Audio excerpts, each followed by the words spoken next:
nangyayari sa akin sa trabaho. Mag-usap tayo. Mag-usap tayo, Miss Malu, ang programang tatalakay at magbibigay payo sa iba't ibang problemang pinagdadaanan mo. Mag-usap tayo tuwing linggo 1:00 ng hapon dito sa DZRH. Para makausap si Miss Malu, text na sa 0919-873-1921.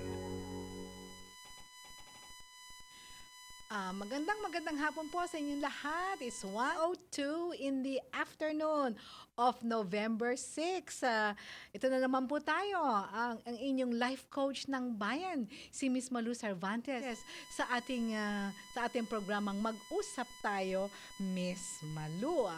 Ito ang first professional life coaching on-air program for the masses. At maraming salamat sa inyong lahat. At we are on our third year. By fourth year na next year February kasi ito nag-umpisa.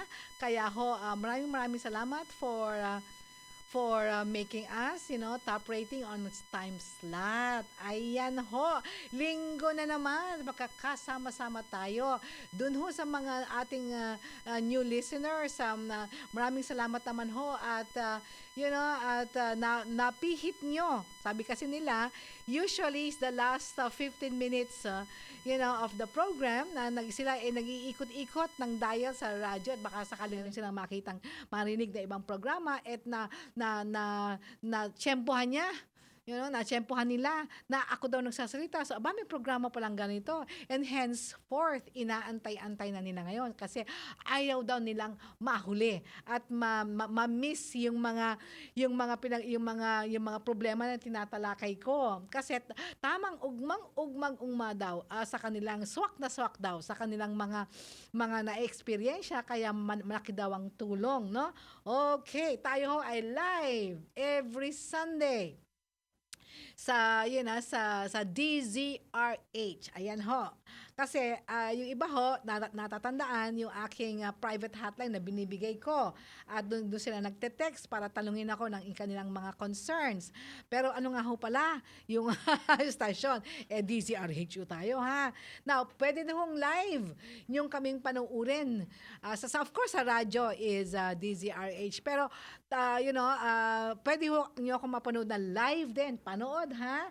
Right there in your tablet or right there in your smartphone. Kasi YouTube, Facebook ho tayo. Kung may Facebook naman ho kayo, hala, ang ating pasok ho kayo, facebook.com/ So, facebook.com/DZRH News Television. Sige, punta na ho kayo dyan, facebook.com/DZRH News Television. So, you'll see me live. At kung YouTube naman ho ang type nyo, live streaming ho din tayo sa YouTube. DZRH News Television.tv. Yan naman ho. At live streaming ho tayo. DZRH News Television.tv. Yan ho naman sa YouTube. Pero kung mas type nyo mag-internet at dun sa inyong mga laptop, pwede din ho. Live streaming din. www.dzrhnews.com and you just click RHTV. Yan ho. Kasi live ho tayo dyan. And of course, kapag cable TV naman ho, teleradyo tayo. Iba-iba nga lang hong TV station. Depende ho sa inyong mga TV as cable provider. Kung signal ho tayo, it's channel 18. Yan naman ho, no? So, maraming salamat dun sa mga dati-dati ho kasi binabasa ko yung kanilang mga texts na nagsasabi na, iniintay-intay nila at may mga regular na mga listeners tayo. Minsan ho, anuhin natin yon at ating papasalamatan, live on radio.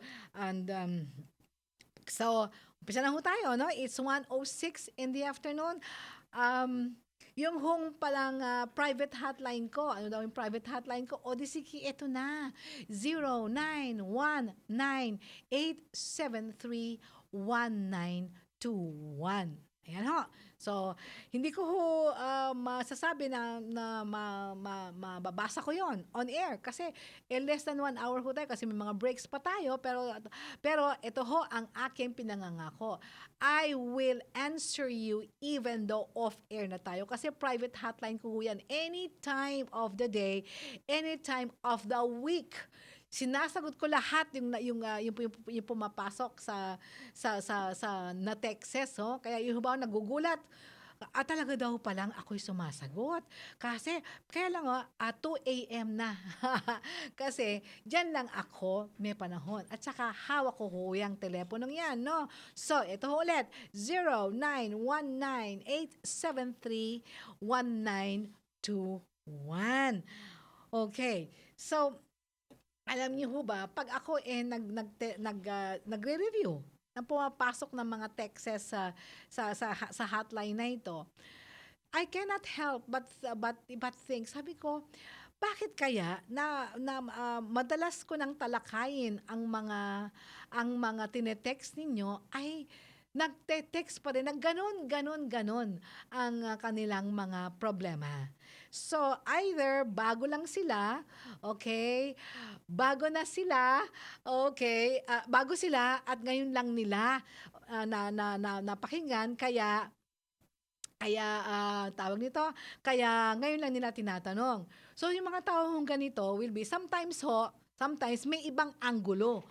Kaya tatalakayin ko pa rin para pangdagdag. Pero gusto ko rin ho sabihin sa inyo, kung bago lang kayo at kung matagal na rin kayo, lahat ho ng episodes natin naka-uploaded na sa YouTube. We have a YouTube channel, no? So kung gusto niyo hong pakinggan, ano ba ang nakaraan ng mga tinalakay ni Miss Malu Cervantes, di pumunta ho kayo sa YouTube at i-type nyo na yung mag-usap tayo Miss Malu. Ayan. At lalabas ho dyan, lahat naka-date yung ating mga past episodes. Alam niyo ho, kanina medyo na traffic ako. In fact, I had to call yung dun sa ating tech booth na sabi ko, bakit naman nakakapagtaka? Alam ko pag may laban si Senator Manny Pacquiao, walang halos tao sa labas, ano? Ngayon, ka-traffic ko Muntik na nga ho akong mahuli. So, the first thing I ask is, ano ba yung laban? Alam niyo ho kasi, meron akong habit. Gusto ko munang malaman ang katapusan bago ko panoorin. Kasi pag medyo hindi ko gusto ang katapusan, ay hindi ko na ho pinapanood. Pero, yes! Okay, flash report.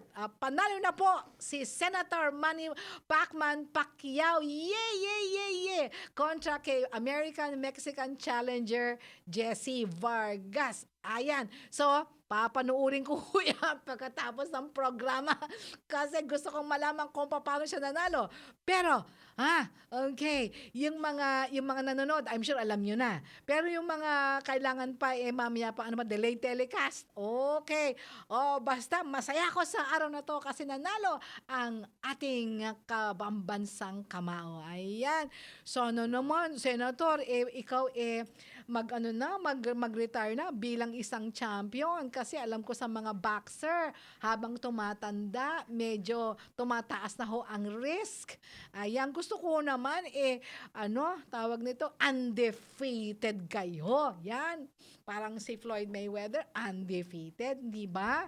At saka para hindi kayo maging katulad ni Muhammad Ali na nagkasakit ng very degenerative illness. Huwag naman. So habang tumatanda kayo, kayo strong pa, parang si Flash Ilorde. Yan sana naman pag-isipan ninyo yan. Anyway, okay, I'm so happy. That's good news for us, bansang Pilipinas. Ayan. Now, sana naman wag ganito ang mga reaction nyo. Sige, mag-inuman tayo at tayo'y magpakasaya. Ayan. Baka naman yung inuman na yan mauwi sa away at baka madisgrasya ang pamilya. Kasi ito ang gusto kong talakayan marami ang nagsasabi sa akin ang problema nila yung mga asawa nila ay hindi tumitigil uminom.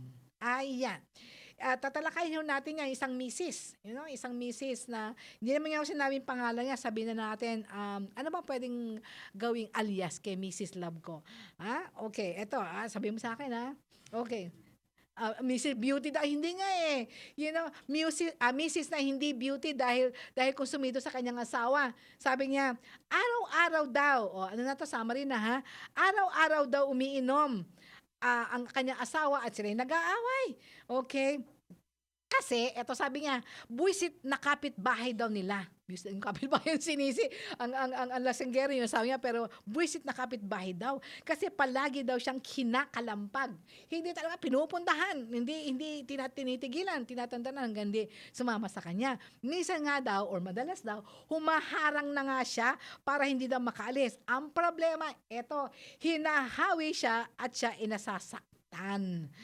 Okay. So, ang kanyang tinatanong ay, ang problema daw ay hindi naman daw siya, okay, kasal. So, which means kinakasama niya yon, yung ano. Kaya ang sabi daw sa kanya ng kanyang mga parientes ng lalaki ay ikaw makialam ka na. Okay, at may anak kayo. May anak daw sila at may anak kayo. Kasi hindi na sumusunod sa amin yan. Okay, baka sa'yo sumunod dahil kayo may anak. Ang sabi niya, Miss Malumik, karapatan ba ako? Dahil hindi naman kami nagsasama. Kasi nga, at hindi naman kami nagsasama at hindi naman kami kasal. Now, ito yung basically, basically what do you call this, ang kanyang problema yung ama ng kanyang anak, married kay hindi, ay umiinom. Okay, ngayon, bago ko sagutin yan, mabibitinin muna kita ha, kasi kailangan natin papasukin si RH24, si Edmar Estabilio, kasi may situational report daw sa Marikina Freedom Park. Naku ha, malapit sa bahay namin yan. Sige, Edmar Estabilio, pasok. Hindi pa rin magkamayaw sa tuwa itong ating mga kababayan nanonood dito sa Freedom Park, dito sa Marikina City, At itong mga kababayan natin talaga namang hindi pa umaalis hanggat inihintay kasi ini-interview si Manny Pacquiao sa ring, At inaabangan yung kanyang sasabihin. At kanina ay talagang matapos i-announce na panalo ang ating pambansang kamao, ay sabay-sabay na nagsigawan itong ating mga kababayan dito sa mismong kanilang dito sa may harapan itong City Hall. Ito yung pinagganapan ng dalawang LED TV screen na malalaki, mamalo, yung inilagay dito sa may harapan ng City Hall. At mahigit tinatayang nasa 2,000 katao yung bilang ng manonood dito.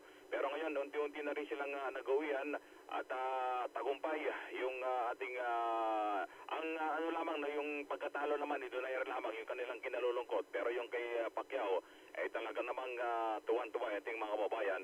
At isa lamang ito sa mga, anong masasabi mo kay Pacquiao? Ang galing ni Pacquiao, sir. Ayan. Ito sa tuwan-tuwa ito sa mga fan ni Pacquiao Magaling ang pinakita ni Pacquiao. Maganda ba yung laban? Maganda po. Sulit. Pero hindi ka kinabahan kanina nung nakikita mong tinatawan si Pacquiao? Wala, kampante po ako, mananalo talaga si Pacquiao. Ayun, ito sa mga fan ito, si Ben ang pangalan nitong isa mga nanonood lamang, mamalo. So ngayon, unti-unti na nag-uwian ito ang kababayan dito matapos ang makitang panalo ang ating pambansang kamao na si Senador Manny Pacquiao. Yan ang DZRH News, Edmar Estabilio, Aris24, naglilingkod sa pagbabalita. Maraming salamat, Edmar. Yan. Mabuti naman pala. At nagpupunyagi. Akala ko naman may nangyari na dyan. Okay. Sige, salamat, Edmar. Okay. So, Miss D Beauty, dahil kinukusumi ka ng asawa mo. Okay. Now, ang aking maipapayo sa'yo, ang aking tatalakay ngayon ay hindi lang para sa iyo, kung hindi doon sa mga sa mga maraming nagte-text sa akin, Kasi pareho naman din ang sasabihin ko, kay legally married kayo o nagsasama. Pareho din ang sasabihin ko kasi iba kasal eh. Okay, ikaw hindi kasal. Kaya nagsasama kayo, kaya hindi. Pareho pa rin ang aking tatalakayin ngayon. Kaya may anak kayo at wala, parehong-pareho lang. So, hindi ko na iisa-isahin pa kung ilang kayo ang pare-pareho o halos magkakaparehong tanong. Yung asawa araw-araw umiinom, okay, kinakalampag ng mga kapitbahay, okay? Tapos sinasaktan kayo dahil hinaharangan 'yon, ayaw magpapigil. Tapos give up na ang mga sariling ang paryentes at ikaw ngayon ang inaasahan na umayos ang problema. Ano daw ang gagawin? Naku, ha? Okay. So 3 points tayo. 3 points ulit. Mahirap sagutin ng isang sagot yan, isang linya. First point, ito ang katotohanan.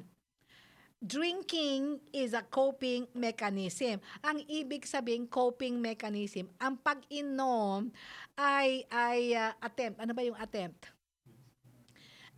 Okay, ang pag-iinom ng alak ay ginagamit na pamamaraan para lunurin at takbuhan ang kanilang problema, no? Na hindi nila kayang iharapin. Hindi nila kayang harapin. Kaya coping para sila mabuhay, para yung buhay naman nila hindi sila ma-depress, sila ay umiinom.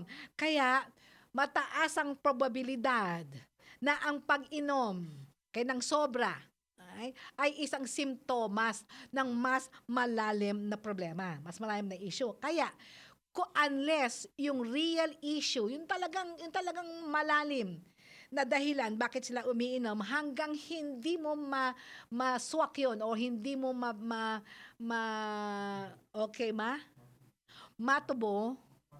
matumbok. Ayan, love ko, lakasan mo naman yung iyong okay. Hanggang hindi mo siya matutumbok, I am telling you, 90% of the time, hindi talaga matitigyan. Kaya murahin mo pa yan, kaya inag mo yan, kaya lumuhod ka pa at umiyak ka pa ng dugo. Okay?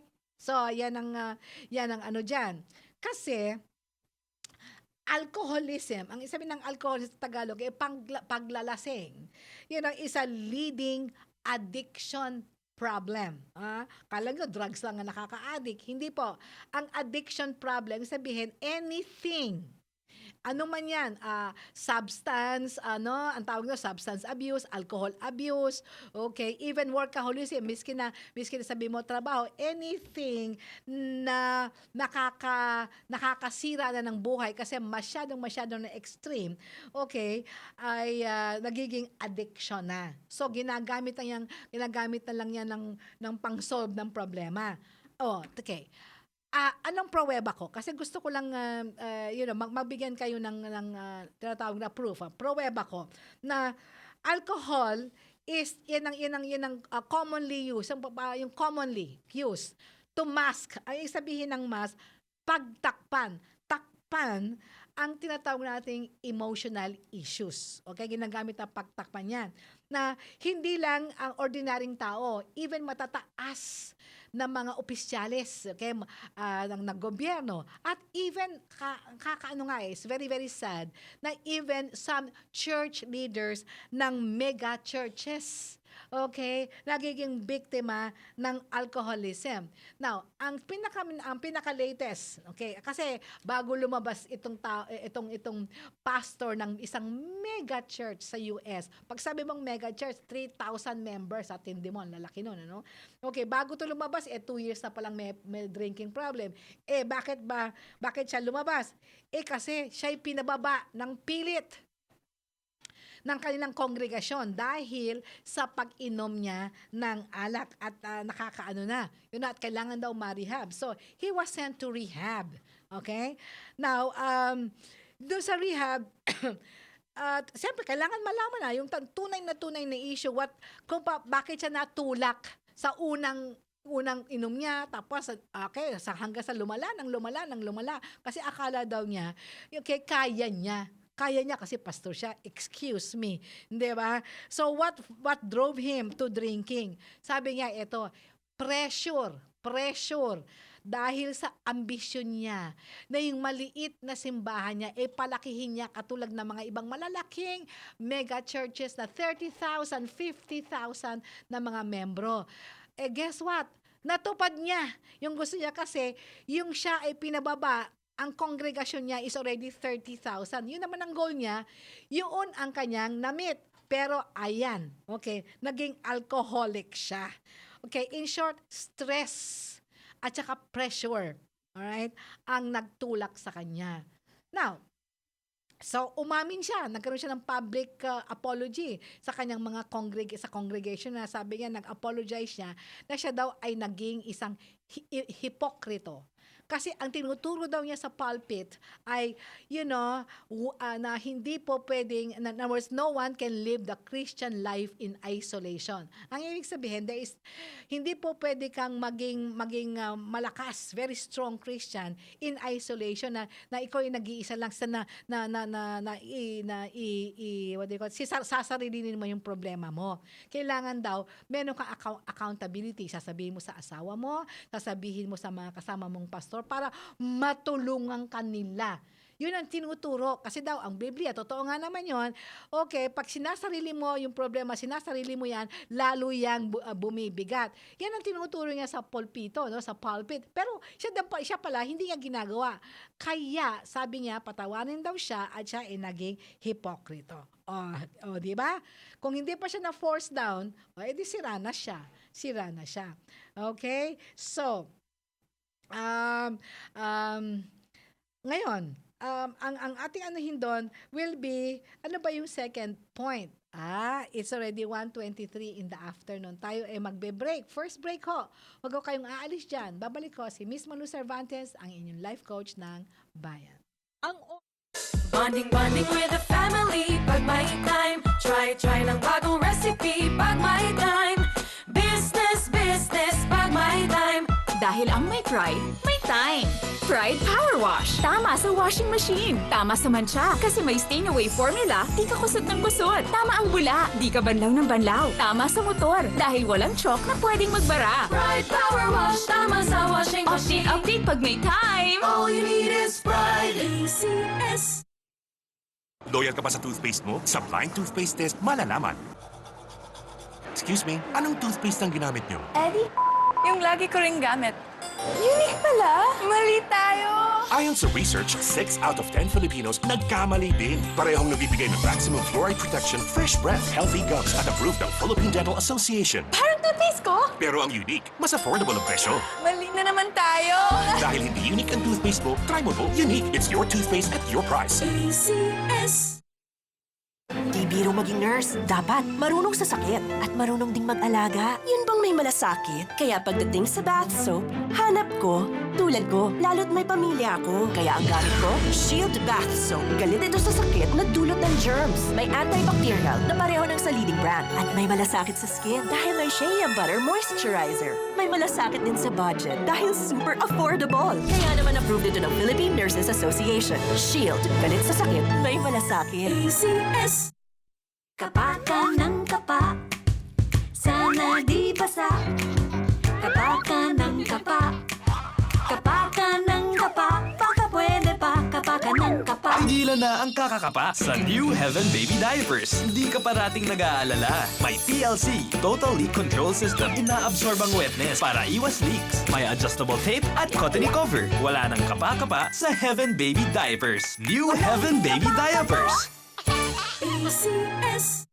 Programang hahawak sa mga isyu para mas mapag-usapan ang malaliman. Damdaming Bayan. Alas 7:30 ng umaga. Will Joe Taruk at Milky Rigunan. Araw-araw, Lunes hanggang Biyernes. Di basta nakakatawa, magiging viral.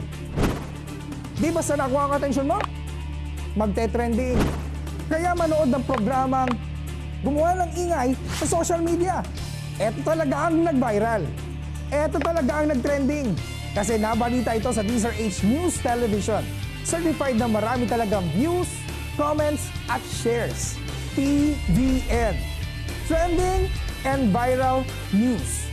Magkita-kita tayo linggo-linggo dahil ibibigay ko sa iyo ang mga top videos na ito. TVN. Trending Viral News Weekend. Sabado alas 6 ng gabi sa DZRH News Television.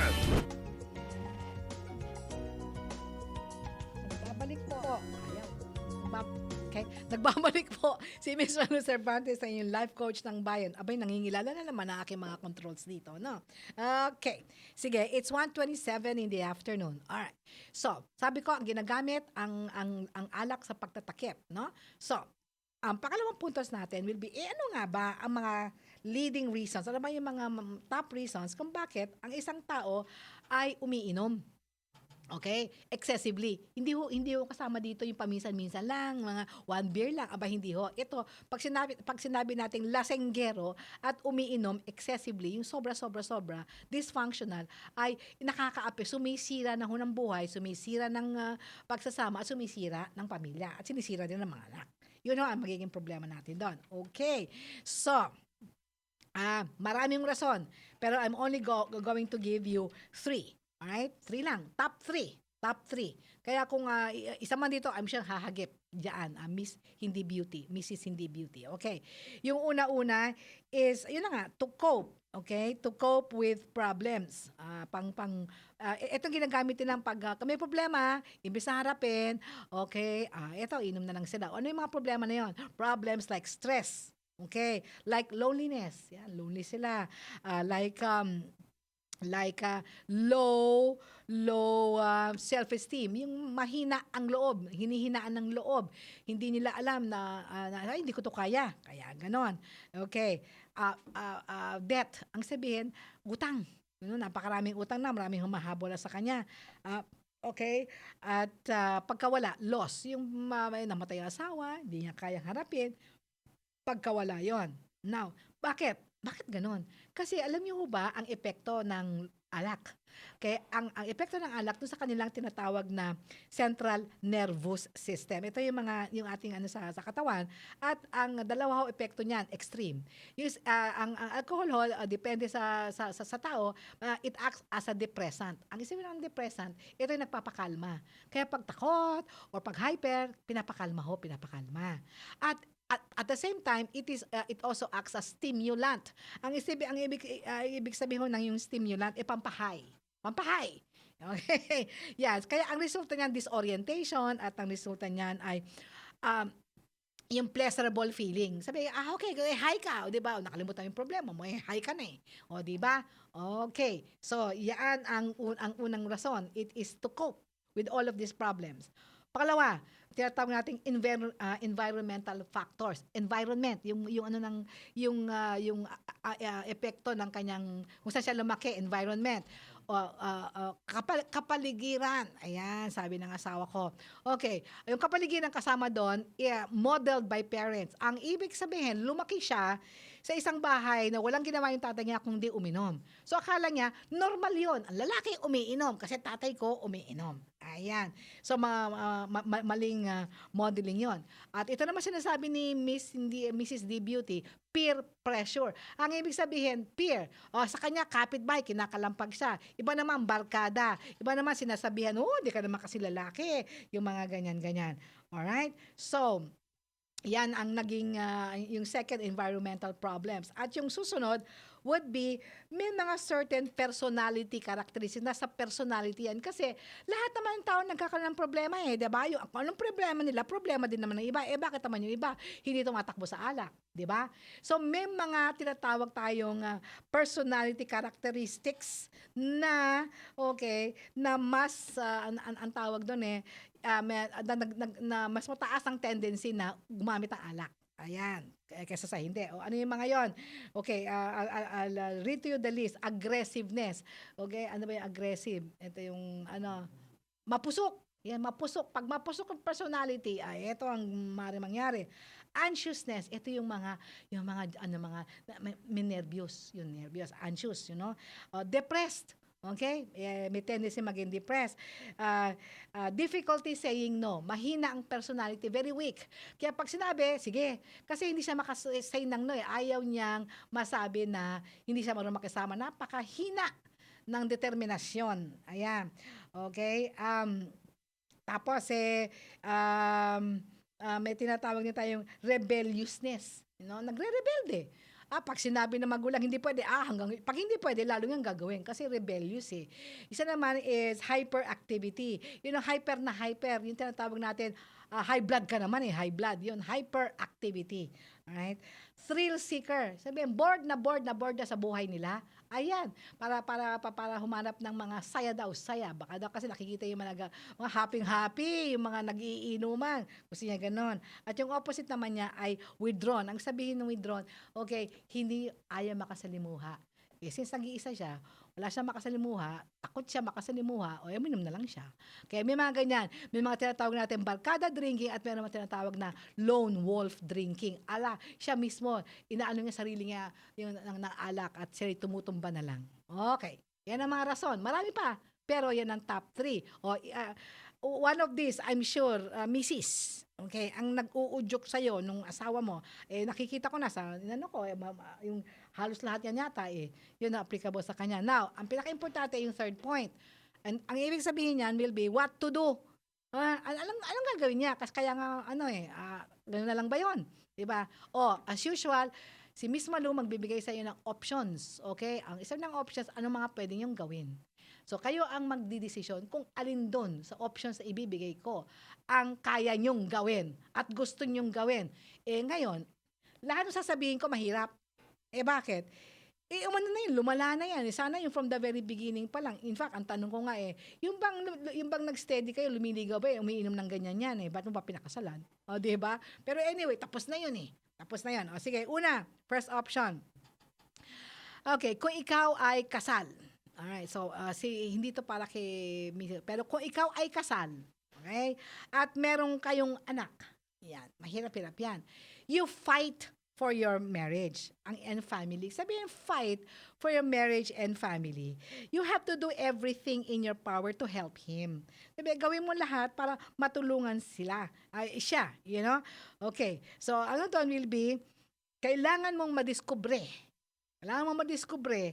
ang underlying causes. Sabihin, kailan mo madiskubre, bakit nga ba hindi matigilan? Kasi bago naging addict yan sa alak, meron yan may tinatago yan Kailangan madiskubre mo yon. Pero, kailangan maging ready ka rin kasi kung nag-usap kayo, okay, discover mo ang mga rason. Be ready to accept the fact na maaaring ikaw ang isa sa mga dahilan nun. Sabi mo, bakit ako? Okay.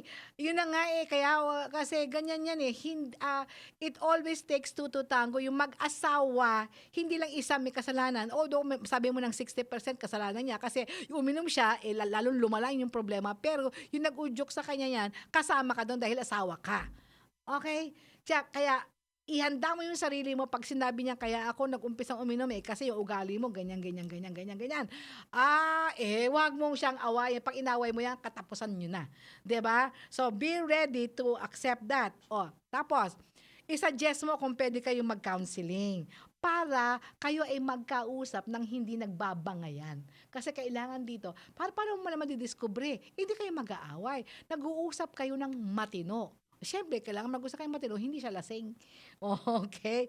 So, ngayon, sana papagdasal ko na kung talagang gusto niya pa at ikaw gusto mo pa na ayusin ang inyong pagsasama, then kailangan kayo mag-commit to making some changes. Ang sabihin, sige, kung kasalanan ko to, okay, itong gagawin ko, pero ikaw din itong gagawin mo. Para dalawa tayo nagtutulong.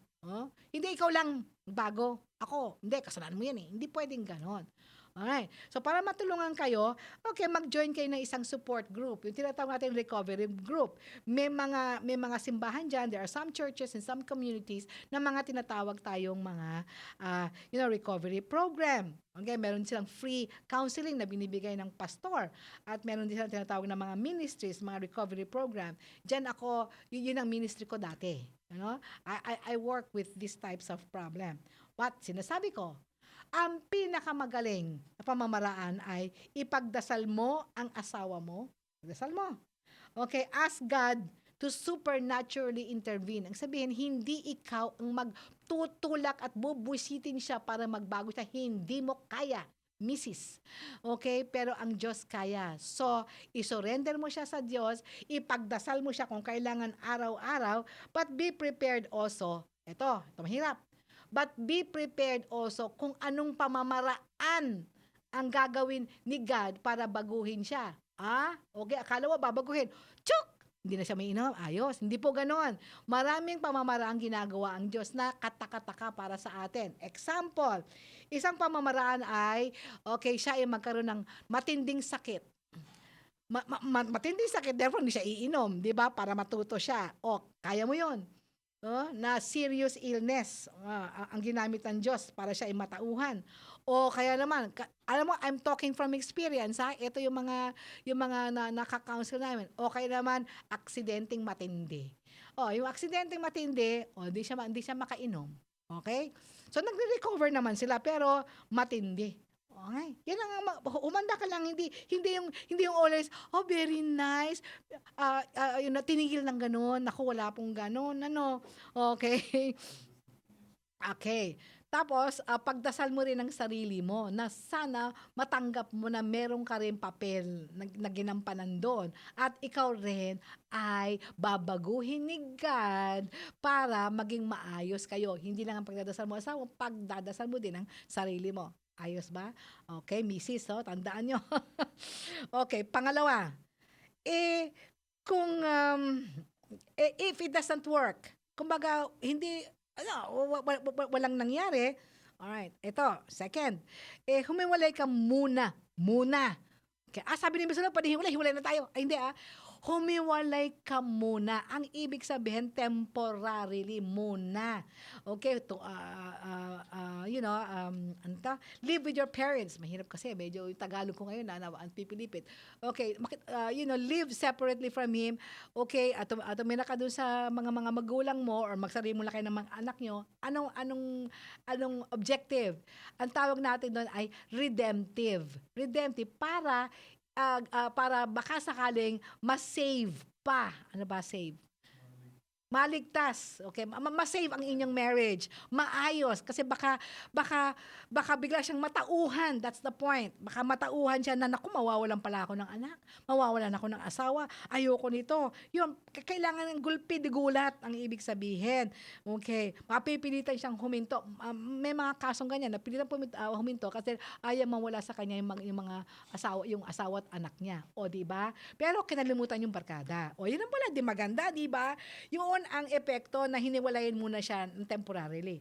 O kaya naman, paano kung nagpatuloy? Kung mga hiniwalay mo temporarily, epek, patuloy pa rin. In short, yun na nga. Sabigan mo siya ng ultimatum. Depende sa'yo, 6 months, 1 year, 2 years, pasayin mo siya ng ultimatum. Okay? Na pag hindi, matutuluyan, itutuloy mo talaga.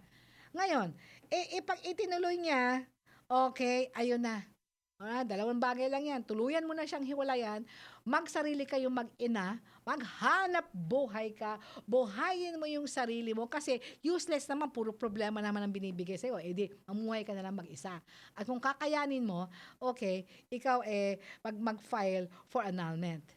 In the meantime, ito na mahirap. In the meantime, huwag kang kukuha ng another problem. In the meantime, ikaw ay makikipagrelasyon. Ganon din. Lasinggero din. Babaero, whatever. Kumuha ka lang ng panibagong bato na ipupukpok sa ulo mo. So pagtiisan mo yan, yun ang aking masasabi sa inyo. Okay? It's 1:41 in the afternoon. Okay, ito namang susunod dito. Okay, ang ano natin will be babaero. Alam mo, tanong ko nga sa lab ko, di ba may kasabihan, ito yung trio, bisyo. 3 bisyo, sunod-sunod yan. Trio, bisyo, magkaka-triplets. Okay, sa English, wine, women, and song. Wine, alak, women, babae. Okay, tatalakayin natin. Song, sabi ko ano yung song? Ito yung lakwat, yung tinatawag natin good time. Yung panahon ng matatanda, tawag doon cabaret. yung tapos naging nightclub. Hindi na tinatawag na nightclub ngayon. Ngayon gimmick, parties, wild parties. Yun yung mga ganon. Yan, wine, women, and song. Okay? It's 1:41 in the afternoon. Huwag ho kayong aalis yan. Last leg ho natin. Last 15 minutes. Babalik ko si Miss Malu Cervantes, ang inyong life coach ng Bayan. When you use Pride Baretta, would stain away formula.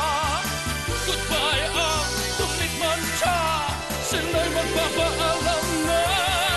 Ang puti ng labada, ang bango-bango pa, matipid kasi matagal matunaw to. Ang dami ng malalaghat mo.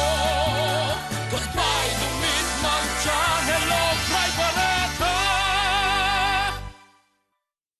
Lumalabas ang aming galing-galing paghaharap sa matinding hugasin. Tanggal ang sebo, tanggal bakterya, tanggaling Smart Dishwashing. Parami na ng parami ang Smart sa hugasin. Kaya number 1 na ang Smart Dishwashing Paste. May double tanggaling formula. Tanggal-galing ang sebo, tanggal-galing ang bacteria. Tanggaling Smart Dishwashing. Tanggaling-galing sa presyong magaling din. Hindi porke balita, seryoso usapan. Pwede namang magaan. Issue nila kay Deo Macalma at Miss O. Karen Oyong. Alas 9 ng umaga, araw-araw, Lunes hanggang Biyernes. Tiya, tiya, tara na, tara na, tara na. Ikaw, ako, sila, kayo. Sa Star City, tara na. Tara na, sa Star City, tara na.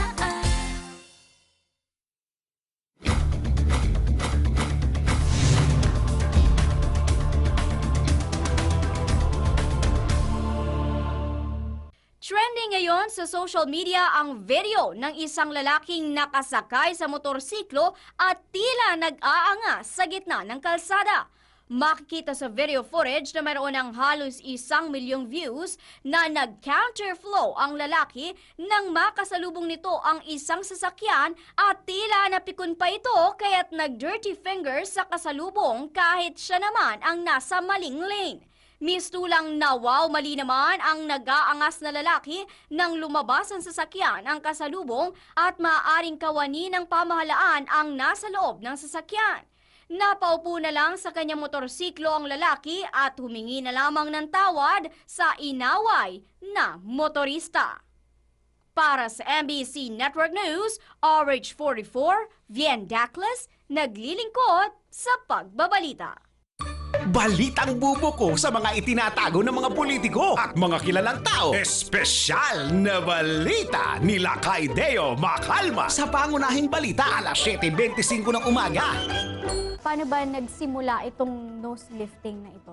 Based from history, was parang dahil ba sa dami ng ano ba tawag doon? Parang panawagan. Marami nangangailangan. Well, it started not as nose lifting talaga eh. Parang reconstruction. Baga, may mga patients na tabingi, baluktot, or ganon. Then, based from, parang dahil sa aksidente. Yes, so... Babalik po, si Miss Malu Cervantes, ang inyong life coach ng bayan. It's 1:45 in the afternoon. Ito ko yung sinasabi kong mga time na baka kayo dyan pihit ng dial. And then, natsyempohan nyo, ito ho si Miss Malu Cervantes, ang inyong life coach ng bayan. Ang ating programa ay mag-usap tayo, Miss Malu, is the first professional life coaching on air program for the masses. Ang ginagawa ko nila ay nagte-text ho sa numerong ito at dinudulog ho ang kanilang mga problema at pinipili ko ho ang i-e-eri ko. Pero lahat ho yan, lahat ho ng text sinasagot ko. Pero pinipili ko lang ho kung anong tatalakayin. Kasi ang life coach ho, hindi ho yan isang tanong, isang sagot eh. Kailangan, ang sabi nyo nga niya, malalim ang pinanggagalingan. So, kailangan naman, pag-aralan ko at sabihin naman sa'yo para malaki ang maitutulong ko sa inyo. Kaya yung mga teachers, yung mga professors, even pastors, they call, sinasabi nila na ang lalim ko daw umatake ng problema. Kasi naman, hindi naman talaga ganun kasimple yun na umiinom, layasan mo. Hindi naman ganun yan. O kaya, sige, sabihin mo sa kanya huminto siya. Bakit? Hihinto ba siya? Luhulan mo, bakit ginawa? Mga ganun, hindi ganun kasimple yun.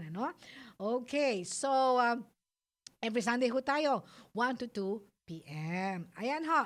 Now, yung una kong tinalakay ay lasenggero. O ito naman yung pangalawa, yung wine and women. Ito yung women. Kasama na ho yung song dyan. Okay.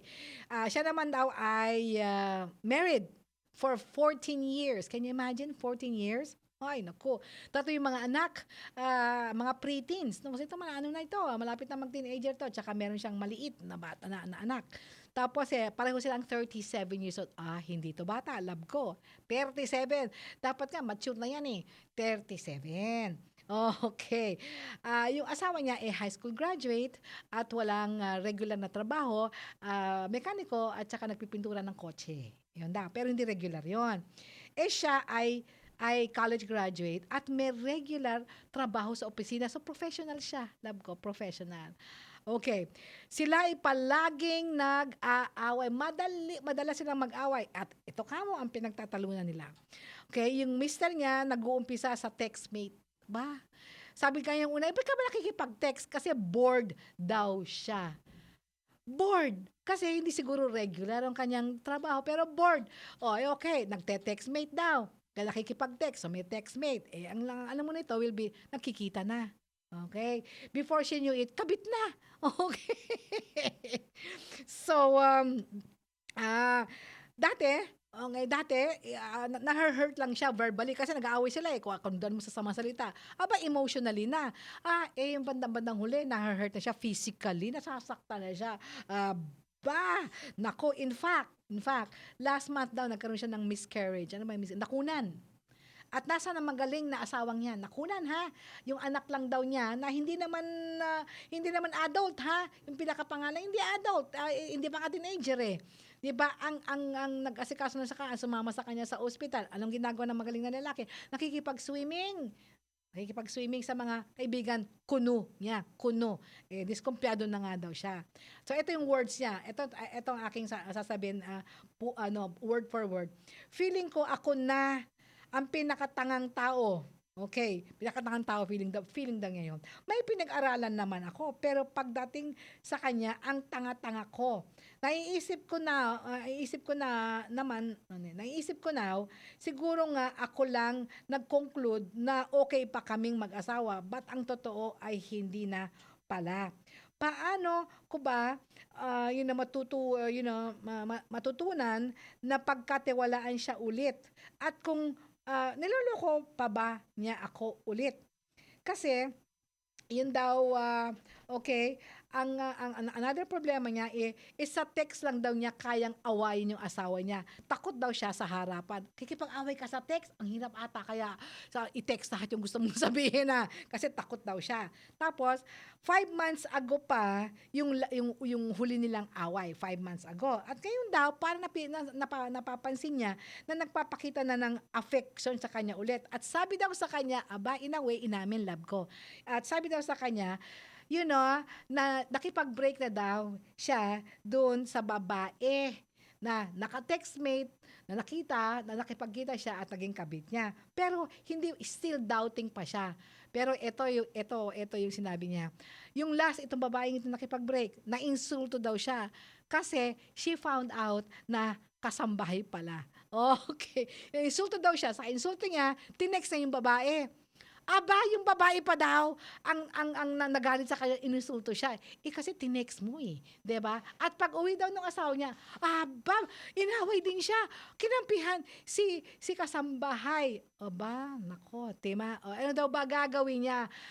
Paano niya mapapagkatiwalaan at kung sigurado daw ba siyang hindi na siya niloloko? Okay. Wala ka rin binigay na pangalan sa akin. Ayoko naman sabi. Sige, Mrs. Doubtfire. Ayan, kasi in doubt ka pa. Okay. First point. There is a big difference. Malaki ang diferensya ng isang asawa na minsan nahulog, meaning minsan nag-cheat. Ano ba yung cheat? Nangaliwa. Okay.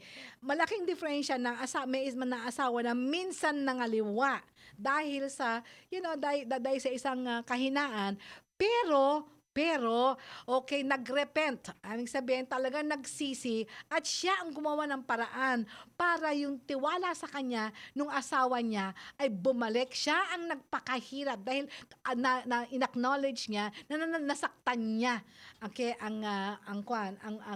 kanyang asawa. In cases like this, nare-restore sila kasi minsan lang nangyari sa kahinaan nung inamin niya ang kasalanan niya, inamin din niya niya na nasaktan niya yung asawa niya at siyang gumawa ng paraan. So, iba yon. Versus serial cheaters, parang serial killer. Sabihin, ito yung mga asawa na gumawa minsan, nahuli, nagsorry, inulit-ulit, at paulit-ulit na lang ginagawa. Kasi hindi naman niya talagang, yung talagang hindi buo sa loob niya na mag-stop. Okay, you handle each case different. Sabihin, kung yung first time, ay ibang handle, no? At kung naman paulit-ulit, ay iba rin yun. So, focus tayo sa paulit-ulit kasi yan ang naging problema mo. Hindi ba? Okay. So, yan ang first point, ha? There's a big difference.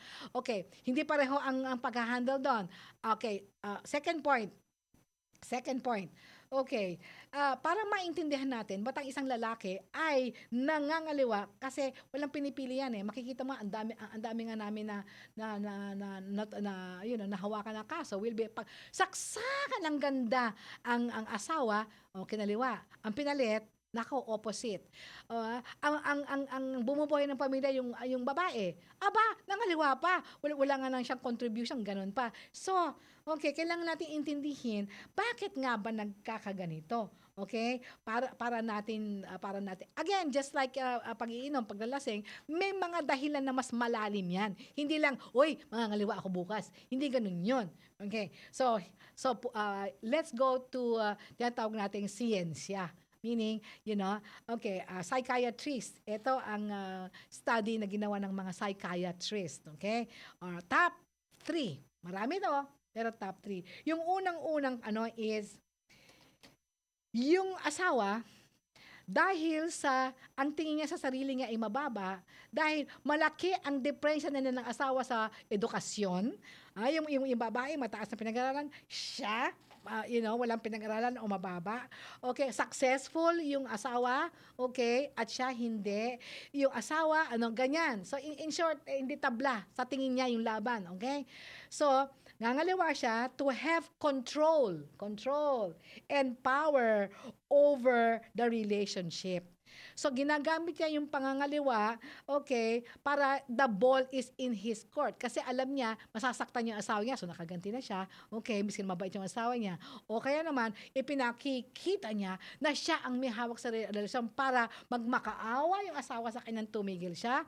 Okay, para gawin lahat ng asawa gawin siyang hari, para lang hindi siya mangaliwa. Okay, yan.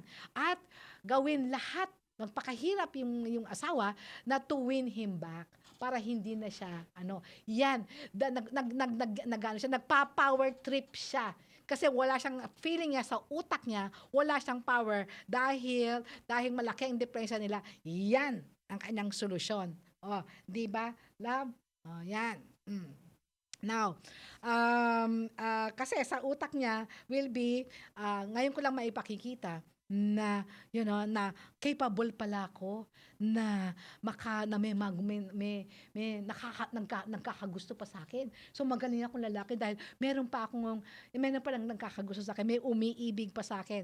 Ako talungin mo, okay, malaking katangahan sa mga lalaki na sa mga babae o na pumato sa katulad mo. Anyway, okay. Ito ba ang relate ka ba dito, Mrs.? Relate ka? Okay. Second reason, to avoid genuine intimacy. Ang sabihin, takot siya na makilala siya ng husto ng asawa niya kasi makikilala ang tunay ng pagkatao na siya pala ay mahina, siya vulnerable, sa English ang tawag doon, vulnerable. Okay, dahil siya pala ay may kahinaan, siya pala ay walang kwenta, siya pala ay mababa ang tingin sa sarili.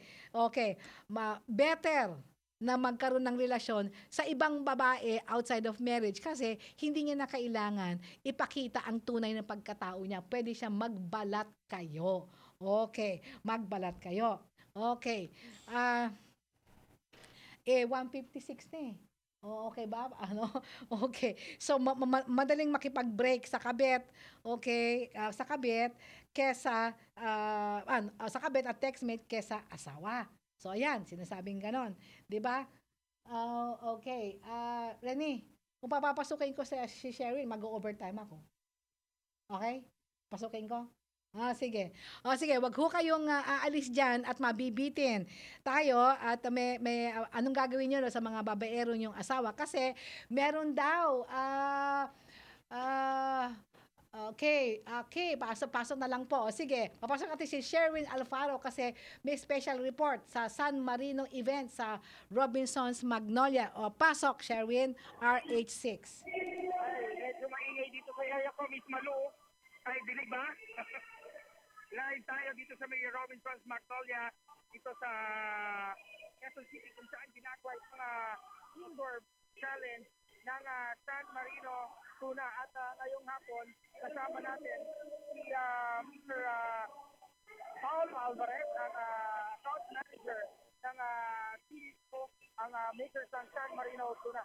At malaman na natin kung ano yung essence itong event at bakit nandito at nagtasaya itong ating mga kababayan sa loob itong Magnolia, Robinsons Magnolia Mall para nga dito sa indoor bike challenge ng San Marino Tuna. Sir, ano yung activity na ito ng San Marino Tuna this afternoon? Hello, yes. Nandito kami ngayon sa Robinsons Magnolia. May first ever Robinsons Supermarket Indoor Bike Challenge na lahat ng mga shoppers pwede mag-participate sa cycling session. Tapos, actually, biking competition, kaso lang indoor. So, ang mechanics nito would be, you would measure yung distance pa. So, in 30 minutes, yung farthest distance, siya yung mananalo ng grand prize of 60,000 pesos worth of Robinsons gift certificate. So even in this kind of atmosphere, nasa indoor, tapos medyo maulan sa labas, at least makakapag-exercise yung kababayan natin. Tama. Actually, yan nga yung concept namin ka indoor kasi tagulan ngayon at yung bike. So, very popular na ang biking sport. So, syempre, meron tayong yung Ride Revolution. So, yung San Marino is supporting yung biking as a sport and we're trying to hypen up sport. And now, would you like to invite yung mga kababayan natin, lalo na yung mga interesado sa ganitong activities on your future plans ng susunod pa mga events itong San Marino Tuna? So yes, I'd like to invite everyone to support San Marino Corn Tuna and Robinsons Supermarket. Please like our Facebook and Instagram accounts. I love San Marino and Rob Supermarket. Next year, what we're planning to do is we're going to level up the yung event activation. So keep in please monitor na lang yung Facebook namin for updates. Thank you very much. Ms. Maluya, si Sir Paolo Alvarez, ang account manager ng PDO, ang provider ng San Marino Corn Tuna. Live mula dito sa Robinsons Magnolia kung saan natin-enjoy. Sumakasama natin dito sa ginagawang indoor bike challenge para nga San Marino Tuna. RH number 6, Sir Bata Alfaro, naglilingkod sa Pagbabalita. Nagbabalik po si Miss Malu Cervantes. Ayan, salamat Sherwin Alfaro. Sige, punta na tayo dun sa third reason kung bakit ang mga lalaki ay nang bababae. Alright? So, yung tinatawag nating approaching midlife. Ang sabihin ng approaching midlife na from ages 35 age 35, midlife na yung kalahati na ng buhay, 35. At maraming nangyayari sa katawan. Nagkakaroon yan ng mga chemical reaction. Okay, marami na nakakaapekto ng kanilang pag-iisip at nakakaapekto din ng kanilang mga moods at ang tinatawag nilang way of thinking. Kasi, okay, starting 35, ang mga lalaki, they start worrying yung kanilang sexual capability. No? Kasi bumababa na ang supply ng testosterone, parang hindi na sila nasisiyahan, parang nawawala na sila ng sexual urge. Pero ang kanilang entendimiento doon will be ang may depression yung asawa nila. Kasi hindi na sila nasa-satisfy. Nabobored na sila sa mga asawa nila. Kaya ang kanilang solusyon, baka sa ibang babae, usually younger, baka doon, okay, doon sila makakuha ng sexual satisfaction. At saka, pinuprove din nila na kaya pa nila maka-attract ng ibang babae. So, dumadaan sila tinatawag na midlife crisis. Okay, age 37 kayo, both kayo are undergoing midlife crisis. Okay, yan ang third reason. Pangapat, Okay? Simply personality. Ang ibig sabihin, napaka-weak nila at any opportunity, basta kinembutan lang sila, hindi nila matanggihan. Very, very weak willpower. Ayan, ang fourth reason. Kasabihan kasi, yung manok na lumalapit sa palay, gano'n ba yun? Sorry. Yung palay na ang lumalapit sa manok, kailangan yung manok tutukain na. Ganon yon. Okay. At ang panglima, eto.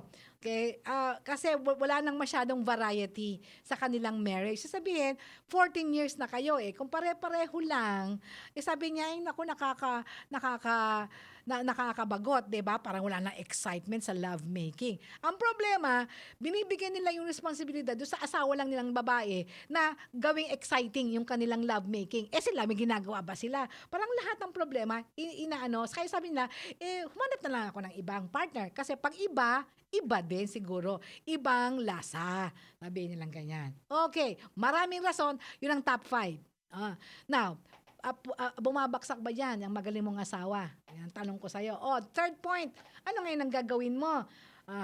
Unang-una, yung huwag sana mong ginawa. Yun. Okay, tandaan mo, inaaway mo lang siya, alright, sa text. Hindi mo siya kinakausap ng matino kasi natatakot ka. Tandaan mo, courage is not the absence of fear. Kamihan, ang pagmamatapang, hindi ibig sabihin hindi ka takot. Courage is ginagawa mo ang tama, biski ikaw yung natatakot. Alright? Kasi pag ikaw hindi mo hinarap yun, hindi katapangan yun. Cowardice. Sabihin, yan ang definition ng duwag. Okay, duwag. Pangalawa, hindi ka dapat nag-stoop down, okay, so level nung ka-textmate niya nakasambahay. Akalain mo ba namang textan mo at saka awayin mo? Di natural, ikaw ang ininsulto pa, hindi ginagawa ng may edukasyon, okay, at may pinag-aralang babae na gawin mo yon. Okay? So, wag mo gagawin yon. Okay, eto. Alright, hindi kasalanan, tatandaan mo, hindi kasalanan ng babae yun, hindi porke kasambahay siya, hindi yun ang puntos dito. Hindi kasalanan ng babae yun. Bakit? Yung asawa mo, ang dapat sisino kasi yung asawa mo ang nag-pursue sa kanya. Of course, ang kasalanan niya, ipamatol siya, kung sana paano ko sinabi sa kanya, single yung lalaki, di ba? Alright, alam ko may kasalanan siya, pero ang matindi dyan, yung dapat ang asikasuhin yung asawa mo, hindi yung ka-textmate, regardless. Okay, kung ano man yung posisyon niya yung sa buhay. Okay? Sige, ito na. First, ano ngayon ang gagawin mo? Okay, married ka legally, meron kang 3 anak, okay, mga babae yan. So, kailangan, you will have to do everything to save your marriage. Okay. So, anong gagawin mo doon? Una will be, mag-usap kayo. You have to have a very honest, open conversation. Harapin mo yan, pero kailangan maayos, okay? Tanungin mo sa kanya kung bakit naggagawa niya yon. Ano ba nakaka-attract sa kanya sa ibang babae at ginagawa niya yun? Alam naman niya nasasaktan ka at hindi ayos yon. Again, humanda ka sa sagot na baka ikaw kasama dun sa rason. Bakit ganon? Remember, it always takes 2 to tango. Sabihin mo rin sa kanya, ano ba ang pwede mong gawin para maiwasan niya na yon. So, ito palagi ko sinasabi, seduce your husband. Kasi kung siya inaboboard na, tapos binibigay sa kanya yung mga ng kanyang mga kabet at ibang babae, ang kagustuhan niya, ikaw yung legal wife. Di mag-astang kirida ka rin, di ba? Ang ibig sabihin, ikaw yung legal wife, asawa mo, ikaw, mag-isip ka, mag-eksperimento kayo para maging maganda naman at creative ang inyong love making para wala na siyang dahilan, rason para humanap ng iba. Yun, ako, walang masama doon. In fact, dapat nga you are seducing your own husband so that your husband, will be satisfied by you only. Diba? Okay, now, pangalawa, yan ang parte mo. Pero may parte ang asawa mo, hello. Okay, ang parte ng asawa mo, kung nag-usap na kayo at at kayo ay nagkasundo, siya dapat ang gumawa ng paraan para makuha niya ulit. Okay, ang trust mo, ang pagtitiwala mo. Kasi sabi mo, dapat mo siyang pagtiwalaan. Yan ang hawak yan ng asawa mo. Kailangan gumawa siya ng paraan para makuha niya ulit ang tiwala mo. Hindi ikaw ang gagawa ng paraan para pagtiwalaan mo siya, no? Okay? Siya ang gagawa ng paraan para pagtiwalaan mo siya ulit. O, pag-usapan niya yon. Kailangan magkaroon ka sa kanya ng mga rules para pagtiwalaan mo siya ulit para gawin niya. May gagawin siya. Example, wala nang textmate. Yan. Okay, kailangan, kayanin niya yan, wala na siyang textmate. Kailangan, uuwi siya. Okay, kailangan uuwi siya. Okay, sa bahay. Kasi minsan daw hindi umuwi dito. At ang pinakamagaling na dapat mong gawin ay ipagdasal mo siya at ipagdasal mo yung sarili mo. Okay? Medyo sumobra ang overtime natin. It's 2:07 in the afternoon. Wag niyo kakalimutan. Magbabalik ko si Miss Malu Cervantes next Sunday. Okay, 1 to 2 p.m. At maski na marami tayong problema, life is beautiful. At text nyo na ako, 0919-873-1921. At namamaalam na po tayo. Magandang hapon po sa inyong lahat. Mag-usap tayo, Miss Malu, ang programang tatalakay at magbibigay payo sa iba't ibang problemang pinagdadaanan mo. Mag-usap tayo tuwing Linggo 1:00 ng hapon dito sa DZRE. Samahang pinagtibay na ng panahon.